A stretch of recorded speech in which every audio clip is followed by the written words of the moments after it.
इससे पिछले वीडियो में हम बहुत तफसील के साथ देख चुके हैं कि प्रोटोजोआ का ओरिजिन कैसे हुआ, कैसे उन्होंने मेम्ब्रेन एंड क्लोज्ड ऑर्गेनेल्स को हासिल किया।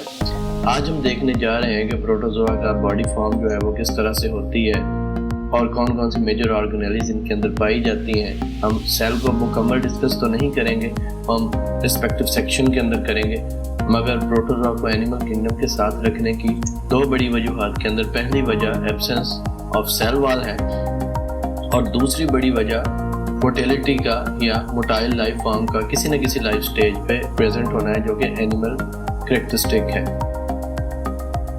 अंदाज़ा किया जाता है कि प्रोटोजोआ की 2.5 लाख से ज़्यादा स्पीशीज़ एग्जिस्ट करती हैं, जिनमें से 64,000 या 64,000 जो है अब तक उनका बाकायदा तौर पे क्लासीफाई कर लिया गया है। बहुत डाइवर्स लाइफ फॉर्म है जिनके अंदर बहुत एक बड़ी तादाद जो है वो पैरासिटिक प्रोटोजोआ की पाई जाती है, बहुत सारे म्यूचुअलिस्टिक हैं। अब तक के डिस्कवर्ड प्रोटोजोआ में से 10,000 के करीब सिम्बायोटिक स्पीशीज जो है वो बाकायदा तौर पे क्लासीफाई कर ली गई हैं, जो बहुत सारी लाइफ फॉर्म्स के साथ सिम्बायोटिक रिलेशनशिप के अंदर पाई जाती हैं।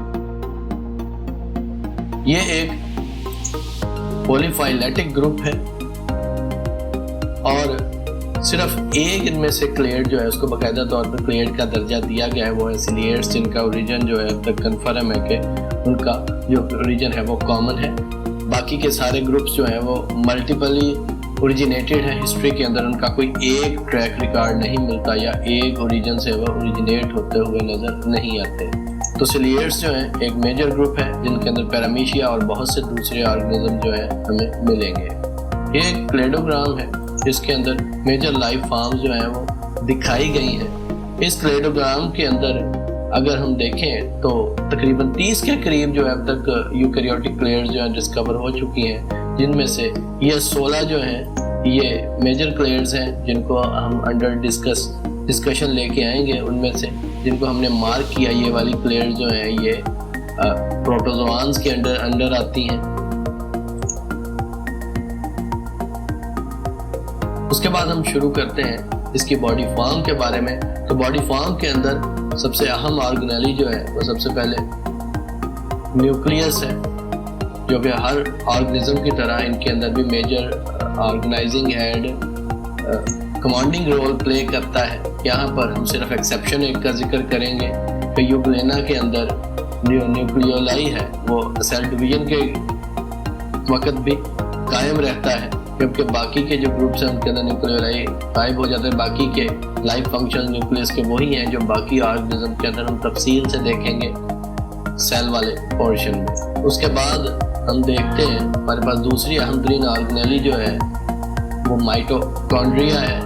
बाकी ऑर्गेनिजम्स की तरह माइटोकॉन्ड्रिया प्रोटोजोआन्स के अंदर भी मेजर पावर जनरेशन का रोल प्ले करती है।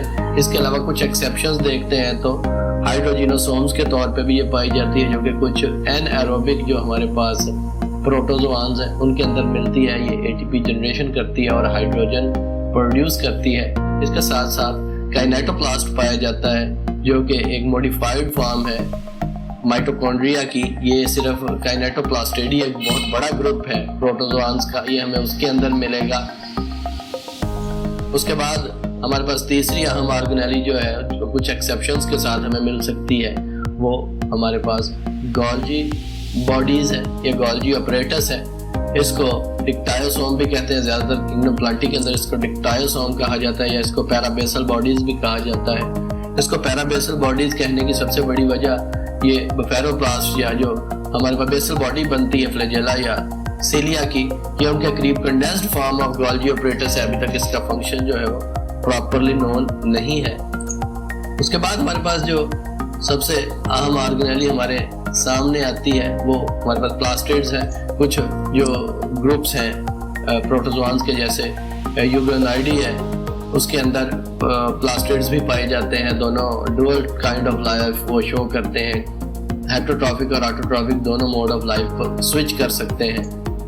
उसके बाद हमारे पास आखिर में हम देखेंगे तो एक सेट ऑफ ऑर्गेनेलीज हमारे पास पाया जाता है जिन्हें हम मिला जुला के एक्सट्रोसोम कहते हैं।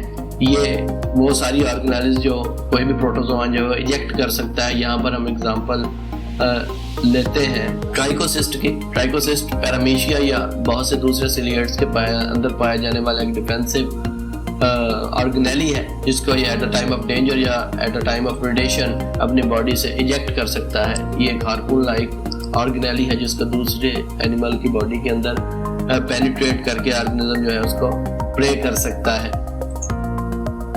उसके बाद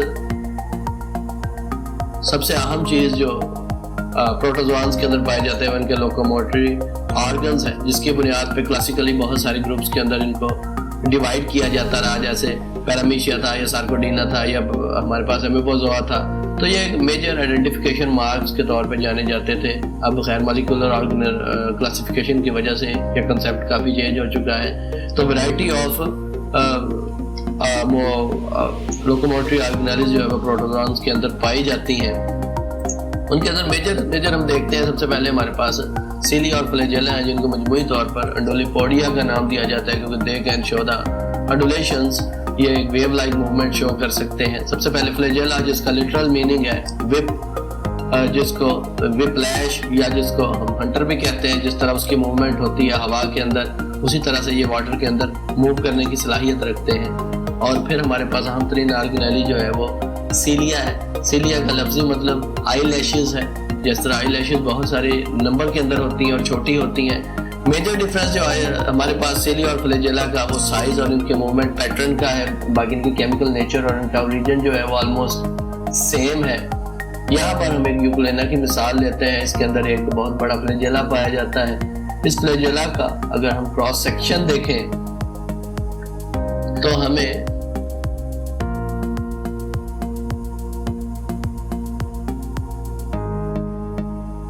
मल्टीपल पेयर ऑफ ट्यूब्यूल्स जो है उनके 9 सेट्स जो मिलते हैं, जिन्होंने सराउंड किया होता है एक पेयर सेंट्रल ट्यूब्यूल्स का। इस 9+2 वाले सेट को कहा जाता है एक्सोनीम, और सेंट्रल पेयर जो है वो सपोर्ट का रोल कर रहा होता है। वो इनकी एक्सटेंशन एंड लेंथनिंग और इनकी कंट्रैक्शन के अंदर एक मेजर रोल प्ले करता है जब ये मूवमेंट शो करते हैं। और उसके बाद ये जहाँ से ओरिजिनेट हो रहे होते हैं, इस पोर्शन को बेसल बॉडी का नाम दिया जाता है। बेसल बॉडी का स्ट्रक्चर कमोबेश हमारे सेंट्रियोल जैसा ही होता है, जिसके अंदर 3 ट्यूब्यूल्स के 9 सेट्स पाए जाते हैं। इनके अंदर सेंट्रल पेयर जो है ट्यूब्यूल्स का हमें नहीं मिलता। उसके बाद सेटोपोडिया जो अमीबोजोआ का एक मेजर हमारे पास ऑर्गेनेली है मूवमेंट का। तो सेटोपोडिया का जो लिटरल मीनिंग है, तो pseudo stands for false and podia stands for feet. So these are the also termed as false feet. ये एक कॉर्डेट्स के फीट की तरह के नहीं होते, ये एक्सटेंशंस ऑफ द बॉडी होती है, जिनकी फ्लेक्सिबल बॉडी जो इनको प्रोवाइड करती है। तो एक जनरल फॉर्म है हमारे पास अमीबा की। हम इनके साइटोप्लाज्म को 2 मेजर पोर्शंस के अंदर डिवाइड कर सकते हैं।